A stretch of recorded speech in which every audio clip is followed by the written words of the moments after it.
these three things, which basically is generally visible in the context of um, marketing. That is, what is a fad? Uh, Actually, a fad is something which is very short lived and is very unpredictable, and it does not go with any, it does not have any social or economical or political significance. Let me tell you this.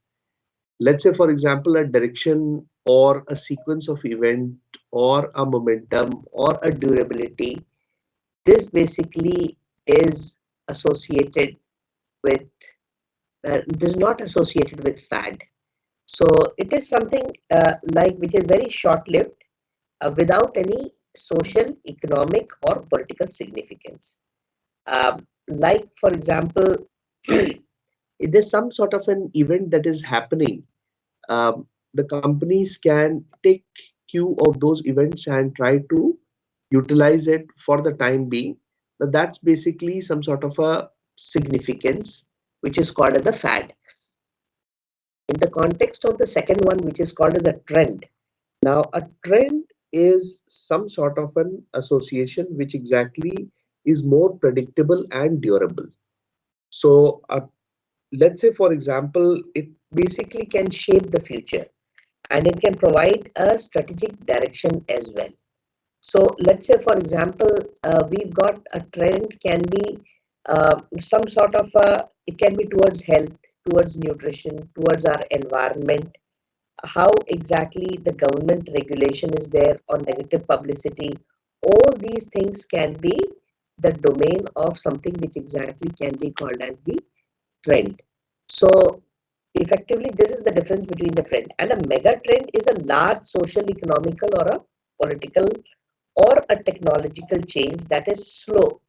Now, a trend basically is how things keep happening over a period of time, but a mega trend basically takes a long period of time to actually happen. It could be between 7 to 10 years. How we exactly we change our lifestyle, how we change our thought process, how we change our technological detail, all these things can be designed as something which is called as a mega trend. So, coming down to the next important aspect, we would be trying to look exactly at some of the major forces which basically are the designed as the six broad environment that exactly exists. These the firm must monitor these six broad environment, which can be classified as the demographic environment, the environment associated with economics, the environment associated with social, cultural, natural environment, the technological environment, and political-legal environment. Now, these interactions will lead to new opportunities and threats in the market. So, effectively, we need to be looking at these different type of forces, the marketing forces on the basis of which we basically are there. Now, I'll be reading out a very interesting aspect. Firms, they should try to monitor these environment because they have an impact. Because let's say, for example, if you look at the demographic environment, let's say, for example, there's a huge amount of population growth that happens. Now, when there's a huge amount of population growth that happens, that basically ends up depleting your resources. So the resource environment is challenged when the demographic environment impacts the environment. Also, something that the resource depletion, or let's say, for example, pollution. There's a huge amount of a problem which is created in the context of pollution. Pollution starts increasing because of the growth in the environment, the demographics. So you see, the pollution happens to be a component of the natural environment, uh, because of which, uh, and how does it impact? Because of now, in order to curb pollution and to address to the demographics, with technology kicks in. So technological environment actually comes into play, and that is more affordable. So now with the technological environment, you come up with goods and services which basically are more um, accessible, and they basically are more uh, like you can technically try to have these goods and services at a more economical price, and they may change the attitude and behavior of the people. So when you start using products and services which were earlier called as luxury goods, and then they have become a part of the daily consumption, and they have become necessity goods. So basically your thought process also impacts and changes, and it brings about a change in the social and the cultural a frame of mind.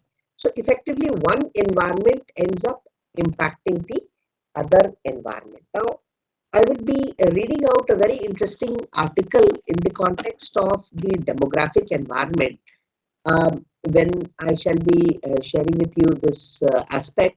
That is, demographic environment has certain characteristics which, like for example, there is a worldwide population growth that has happened. The population age mix has changed. Ethnic and other markets have evolved. The educational groups have gained a lot of significance and importance, and household patterns have also changed. Now, there's a very interesting article by C.K. Prahlad, the management guru, and he talks about finding gold at the bottom of the pyramid. So I'll be reading out this very important excerpt in the context of the demographic environment that we're currently trying to focus on. Now, please bear with me. The late business writer C.K. Prahlad believed that such innovation can come from developments in emerging markets such as China and India.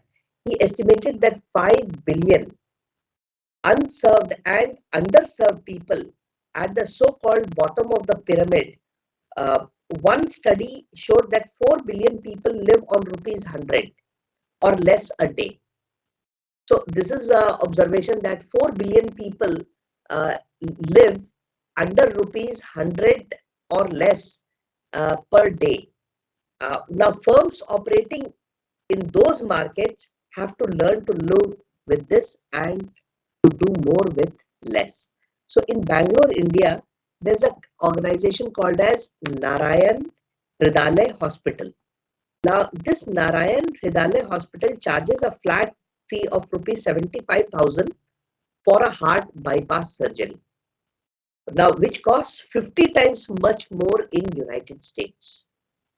Okay, that the hospital has low labor and operating expenses and an assembly line view of the care that specialists focus On their own. The approach works. The hospital's mortality rate are half those of the US hospitals.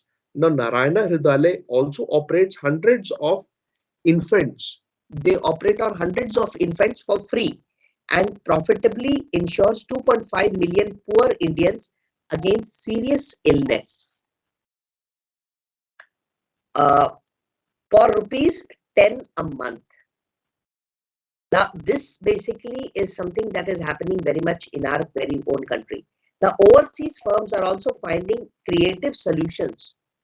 They are finding creative solutions in developing countries like, for example, Brazil, India, China, East European, and other markets. Now, Microsoft launched its Pay as you go Flexo Go program that allows users to prepay to use a fully loaded PC only for as long as they wanted or needed without having to pay for the full price of the PC. This would normally command. Now, when the payment runs out, the PC stops operating and the users prepays to restart it. So technically, computing like a prepaid computing. This is a concept that started with Microsoft. So that you don't need to own a PC, you can only own a PC for as long as you want to use it. Now, other firms find reverse innovation advantage by developing products in countries like China and India and then distributing them globally. Now, there's a company called General Electrics. They have successfully introduced rupees 50,000 worth handheld electrocardiogram device for rural India and portable, and these are portable. Now, ECG devices, which are rural, which are portable ECG devices developed by General Electrics, worth rupees 50,000 rupees. Now, this PC-based ultrasound machine for rural China Also, it began to sell in the United States. Now, Nestle, they repositioned its low-fat Maggi brand dried noodles. Also, a popular low priced meal for rural Pakistan and India at a budget friendly, healthy food in Australia and New Zealand. So effectively, you try to look at the population and then try to create products and services by re-engineering so that you can hit at the bottom of the pyramid. This was a very interesting finding by C.K. Prahlad, the business writer who came up with these inventions, and I thought it deeming fit to be discussed in this environment, in this context towards demographic environment in the Indian context. Now, marketing to the cool generation. Let us look at the Indian generation and let's try to look at how our entire frame of reference changes in the context that the economic environment. So, economics environment also plays a very important role in the context of the consumer psychology, the income distribution, as well as the Income, saving, debit, the debts which is there, and also the credit, which exactly are the component of the economic environment. Now, I'll be reading out another very interesting case study about the Indian demography. this is marketing to the cool generation. The youth, basically, they're considered as the cool generation. So, the youth generation in South Asia has been driving growth in many markets. The mobile phone revolution in India, for example, is driven by the youth. So, if you really want to take care of your market and you want to grow with the market, so you catch them young. So, you catch the youth and you catch the trend, and with these trends, basically, you evolve your market and the market dynamics. So, mobile phones becoming a status symbol. Among students. Uh, this is a very important trend. Recognizing the potential of a sizable segment, mobile phone service providers. Airtel introduced low denomination rechargeable coupons or prepaid for prepaid customers. Now, things like Levi's, the marketeers of jeans and leisure wear, introduced streetwear range for youth under the brand called Sykes. Titan, a well-known watchmaker, introduced a range of sunglasses. They called it as eye gear under the brand called Fast Track. Titan also introduced a new collection of Fast Track watches after studying the lifestyle and attitude of 15 to 25-year-old uh, teenagers. Like Sony Ericsson, they launched a mobile phone instrument and provided a 3D gaming engine, an easy download of video clips, and for fashion conscious young consumers. Bajaj Scooters, they redesigned their scooters and launched new models under the brand name of Spirit, Prevo, and Legend. Again, these are aimed at changing its image of a family two wheeler and value for money brand to the contemporary stylish brand, appealing to the youth of both the gender. Television channels like MTV and Channel V are specially targeting at youth segment. Even the language used by this channel reflect the language of the youth, that is not English but English. It starts with an H, English. That is the new language which exactly has been adopted by the television channel to appeal to the youth of India. A mix of English and Hindi. Now, Planet M and Music Store is targeted at today's youth. The shop design, display, and merchandise reflect the interpretation of young consumers' taste. Also, the youth culture is evident and communicating strategy both for the company. Now, things like there are different days which are celebrated in the country. Like, for example, you have the Friendship Day, you have the Valentine's Day, and there are several occasions. And these are now a part of the Urban College Youth Festival. Now, Archie's, the leisure store chain, this promotes these special occasions by advertising on Channel V and MTV and offering specially designed cards and gift articles targeted at the youth market. The advertisement for Rexona deodorant and Close-Up toothpaste from Hindustan Unilever Limited depicts a typical situation from college students' life. Now, Bacardi and the ad tagline, "Be what you want to be," reflect the youth culture. PepsiCo's Mountain Dew in its ad shows extreme sports such as skydiving, skateboarding, and snowboarding. Now, these specifically are again targeted at the adventure, outgoing, and the fun loving youth. So, effectively, the role of youth is not confined just to the consumers of products and services. They play a significant role in the family purchase behavior. So, today, youth basically are an important influencer towards the purchase of many of the family products. Now, since the youth is considering to be more of a tech savvy, they influence the brand choice decision for a variety of products such as mobile phones, handsets, flat screen television, automobile, laptop, computers, and cosmetic products. So, effectively, the power of youth as a consumer and an influencer of choice can be discerned from the sponsorship of events and across the promotion of several brands in India. So today, basically, when you're trying to be looking at the different type of promotions which are being laid down by the different organizations for the different brands and goods, you'll find that youth happens to be a very important segment, and simply because of the fact that they are actually a very important component of the market, uh, consumer market, or the which exactly is there. So you can never downplay the importance that they have, and they have to be addressed. So you have seen a series of different examples that I have given from different variety of goods and services which are marketed in the country, where basically youth happens to be the centerfold of promotion and as an influence for the goods and services. Now, coming down to the next important aspect, that is consumer psychology, that is the income distribution, the income saving, and debt. Now, this basically also plays a very important aspect when you try to look at this, because the purchasing power or the consumer's income, they are dependent on a consumer's savings, debts, credit availability, as well as price level. Now, as a recent economic turndown demonstrated, the fluctuating purchasing power strongly affects business, especially for products geared to high income and price sensitive consumers. You must have seen the impact that COVID-19 had on the purchasing power of the different segments of the society, and how basically it impacted the high income and price sensitive consumers as well as low income and price sensitive consumers. So marketers must understand the consumer psychology and level the distribution of income and savings in the context of debt and credit. Now, coming down to the next important aspect, we will be looking at income distribution. Now, when you're talking about income distribution, you basically have to see that, let's say, for example, there's a high priced Lamborghini car. They have been found success only in relatively poorer countries by appealing to enough affluent buyers.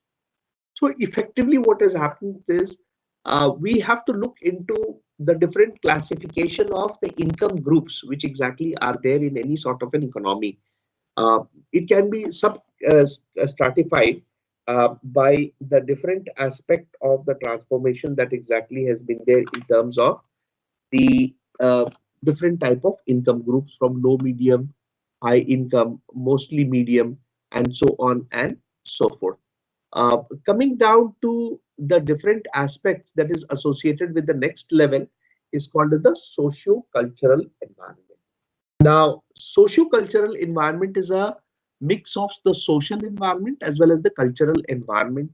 Now, this exactly is very important type of an environment because it talks about the perception that we have about ourselves, how we view ourselves, what exactly appeals to us, how do the society view us, what are the view of others, what are the view of the universe, what are the view of the organizations, and the view of the nature. All these parameters are important about our um, image that we have created about ourselves, and this is the image that organizations they try to actually capture in the context of the consumer. And there are so many different factors that come into play. Ego comes into play, our point of view comes into play, our different type of needs come into play, our perception comes into play. And these basically are fueled by different type of brands and products in order to appeal to this specific segment, which exactly is a very important segment. Now, we absorb almost unconsciously a worldview that defines our relationship to ourselves, others, organizations, society, and nature. Like most people believe, like let's say, for example, if you're looking at US, most people still believe in working, getting married, giving to charity, and being honest. Although the core value are fairly persistent, cultural swings do take place. Also, marketers have always loved teenagers. As I did tell you that this is the most important and growing market because these teenagers are the trend setters. These teenagers, they become the trendsetters, and so in fashion, music, entertainment, ideas, and attitude. So attract someone as a teen, and you will keep the person as a consumer later in life. So all along their life stages, they will remain honest consumers if you have attracted them at their level in the context of in the context as when they were in the teen age. Now we come to the next type of an environment, which exactly is called as the natural environment. Now, natural environment, I did talk about, we will just look into this aspect that is natural environment, that is corporate environmentalism. Here, opportunities await those who can reconcile the prosperity with the environment protection. So, you must have heard about something called as the green concept, the green products, the green ecosystem. Now, this is basically how it is important that how we have to live with nature because that is a major important aspect because there is going to be a shortage of raw materials, especially water, increased cost of energy, increased pollution levels. We all have been battling with smog and this Pareli burning, which exactly has been choking us and our lives every starting of a winter. And also, you must have seen the changing role of the government. The government has come ahead in a big way trying to address issues that are associated with these issues of pollution. And recently, you must have seen the harnessing of the different non-conventional form of energies in order to reduce our carbon footprint and reduce the dependence on the natural fuel. Now, this basically is the aspect of the role for looking at the natural environment, which also happens to be an important component of the environment in our marketing ecosystem. Now, transportation is the second only electricity generation as it contributes to the global warming, accounting for nearly or roughly a fifth of the carbon emission. The Delhi government initiated to convert all public transport including three-wheelers, to CNG-powered vehicle. This helped in reduce the pollution levels in the city drastically. Of course, there has been a huge amount of change in the context of the pollution norms.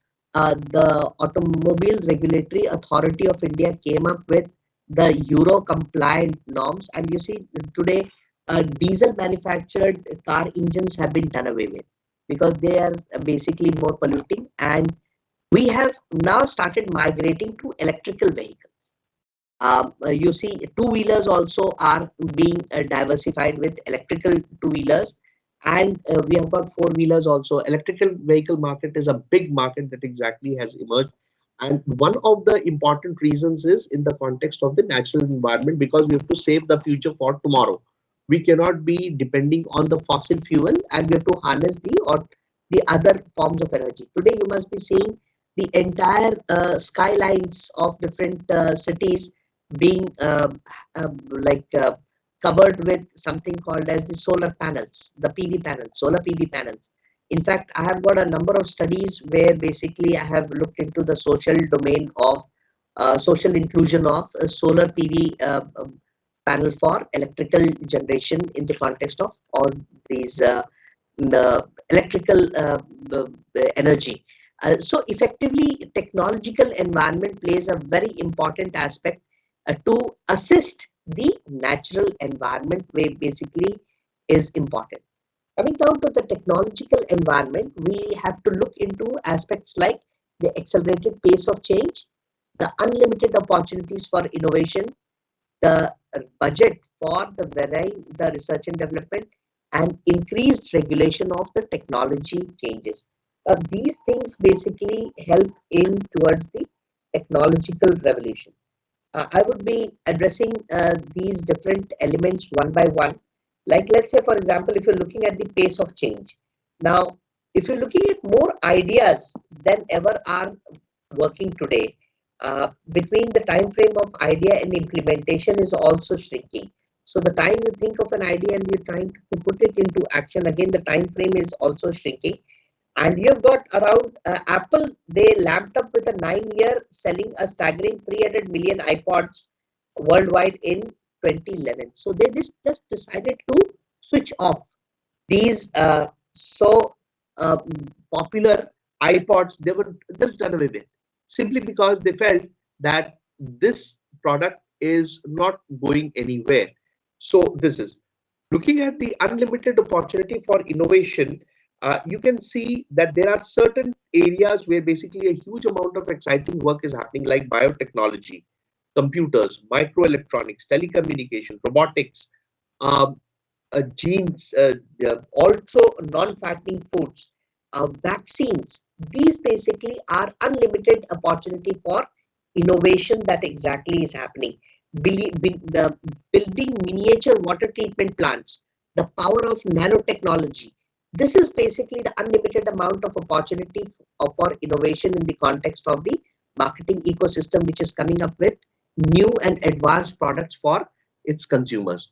If you're looking at the varying research and development budgets, there's a huge amount of research and development budget, which exactly you must have seen in the context of this COVID, where basically organizations like the Pfizer or Moderna, they have kicked in a huge amount of investment towards, or even Bharat Biotech in our own, they've kicked in a huge amount of research and development budget in order to develop the vaccines, because that was the need of the day in the context to counter the COVID menace that exactly is there and to save humanity per se and aspects. Also, Tatas and Mahindras, they have focused on affordable technology for frugal innovations. Like you must have seen these different type of eco-friendly and consumer-friendly pickup which have been manufactured by these enterprises.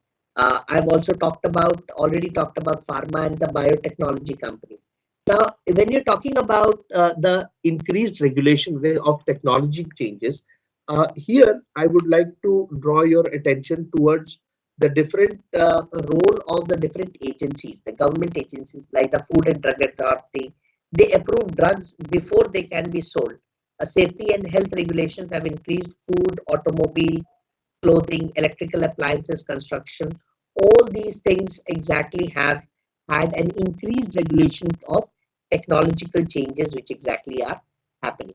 Coming down to the next type of technology environment, we will be talking about political and the legal environment. Now, here comes in law, government agencies, and the different type of pressure groups which exactly are there. Now, we have seen that with the evolution of the different aspects, there are two major trends which are increasing business legislation and growth of special interest. Let's say, for example, the European Commission has established new laws covering competitive behavior, product standards. Like, for example, you cannot have monopoly. They have got the Anti-Sherman Trust Act in US, where basically the consumer's rights are protected. Liability and consumer transaction for 28 member nations of the European Union. The United States has many consumer protection laws covering complaints, product safety, liability, fair trade, and credit practices, which exactly have made the marketing environment a very coveted and a very safe place for the consumers. Consumers' interests are paramount. If there's a product which can harm a consumer, then a consumer. There have been so many callbacks.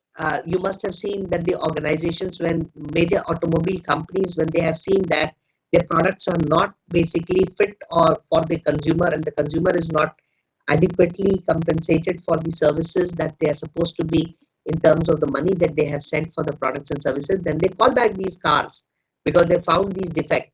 Now, this is the level of political and legal intervention in the frame of the marketing frame.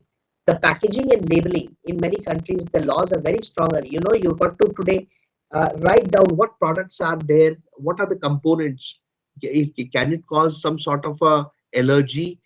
What exactly is the amount of calorific value, or what exactly is the amount of energy content, or how much amount of protein or fat content is there in a specific type of a product, whether it's a herbal product, whether it's an organic product, whether it's an vegetarian product, whether it's a non-vegetarian product. All the things have to be left labeled properly.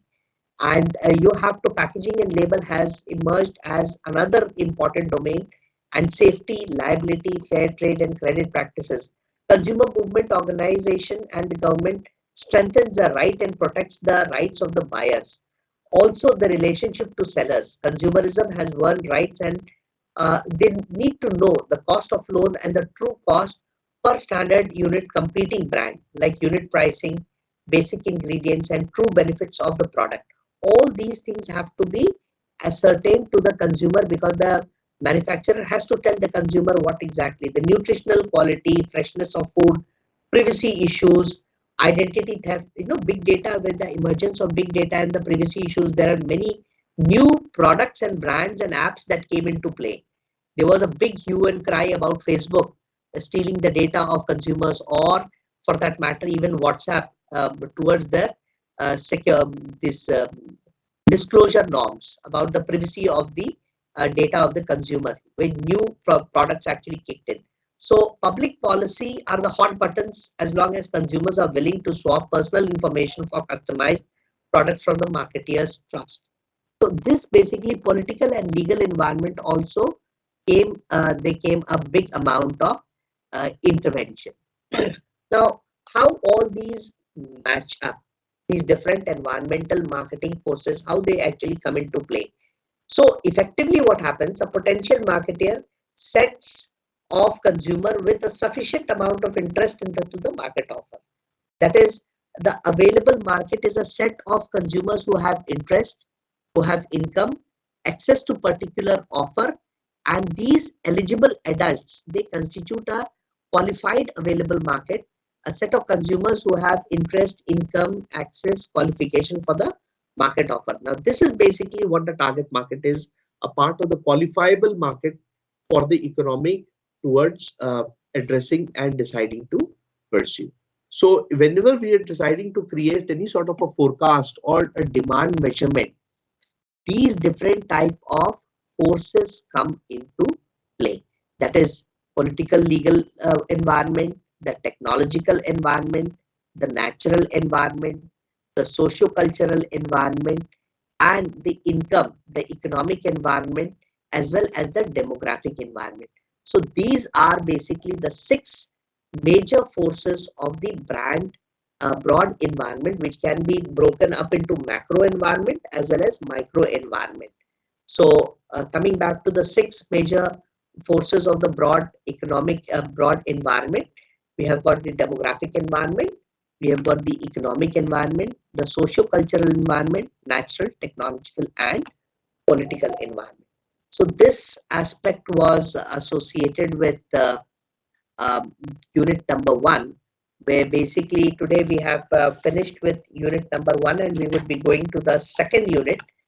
This aspect was left, so we shall be continuing with our aspect of the second unit from tomorrow, wherein we will be discussing the strategic domain of the marketing. So I think I hope I have not overstepped the time. It's about 9:55.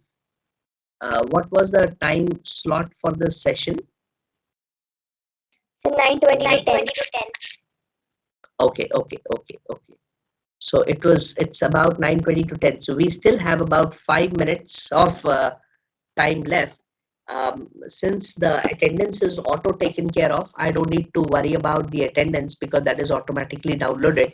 So this saves us some amount of time for any level of discussion which you might have any sort of queries or comments or that you might like to make in the context of today's session. I would be ready to share some insights from any of the students who'd like to add in anything to the aspects that we have discussed in today's session towards the environment forces.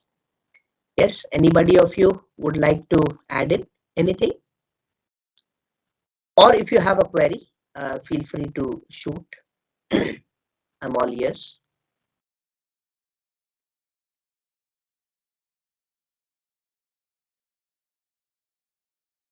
None? Everything's Okay. clear, sir. Okay. Thank you. So um, that's wonderful that things are well and clear. So if there is nothing else that you wish to add, I shall just be sharing with you something very interesting. That is in the context of this entire aspect, um, the natural environment. I just came across a very interesting aspect. This was about the role of the different type of agencies which basically are talking about the green marketing revolution. There are brands like, for example, Toyota, HP, IKEA, Procter and Gamble, Walmart. They have been linked to a high-profile environment and sustainability program, uh, towards the green environment program. Uh, Even though Nike, the sneaker company, they use recycled sneakers in its sole of new shoes. They cannot be publicized. They choose not to publicize the fact because they can be keep the focus on performance and winning. So Nike as a brand, you see, every company is trying to look at how to conserve the environment, how to take care of greening the environment. Another important organization, uh, rules of the game of green marketing is changing rapidly. Today, there's a lot of research that is happening in the uh, green marketing infrastructure. In fact, a few of the studies are being guided under my supervision in the context of the green marketing of different goods and services and how basically consumers, even fashion, there are certain type of fashion goods basically which exactly are taking care of green fashion, so that environment is not damaged. The role of different type of products do away with plastics, so because plastics are actually choking the earth that we live, or reduce any sort of wastage. All these things are something very interesting. And yes, Kratika, you want to make a point? Yes, sir. Like different companies has come up with the recycling of plastic, so they are converting plastic into thread, and they are then using the thread into making bags, clothes, etc. Exactly. That's basically what I was actually trying to put forth. Now, there are consumers towards their environment sensitivity. I've come up with these five dimension. First is genuine green, who are most likely to think and act green. Second is not me greens. Not me greens is who are very pro green but only exhibit only moderately their green behavior. Then the third category is called as go with the flow greens, who engage in some green behavior. Fourth is dream green, that is who seem to care a lot about environment but don't seem to have the knowledge or resource to do something about it. And then fifth is business first green, for whom the environment is not a huge concern. And sixth is mean greens, that is who claim to be aware of environment issues but do not express pro green behavior. So even green has been sub-classified as 6 categories of green. So consumers who basically talk green and who walk green. So that's also classified, and then they have come up with different type of products for this green marketing revolution for that. So I think that was it for the day. Thank you, students, for being with us. It was wonderful. We have got one hand. Arma has raised a hand. Yes, Arma, you'd like to add Yes, something? sir. Yes, so this moving of customers in consumers' interest towards green marketing, it can also be viewed as a trend, right? And also, it Right. is one of the upcoming and interesting target groups that various fashion brands and various other companies are targeting so as to increase their own business area and their own business market. Mhm. So, very interestingly, we started today's discussion towards analyzing the micro environment in the context of Needs and trends. And that is Right. exactly where you have completed the full circle by saying that it's actually one of the aspects of trend, and very rightly said. Thank you very much, students. So, with that, we come to an end to this session. Um, it was a wonderful time I had with all of you. Thank you very much. Look Thank forward you, to sir. Thank meeting you, you. sir. Thank you, Thank you. sir. Thank you, Thank you, sir. Thank you. sir. Thank you. Thank you, sir. Thank Thank you, you, sir. sir. Thank you. Have a great day. Take care, sir.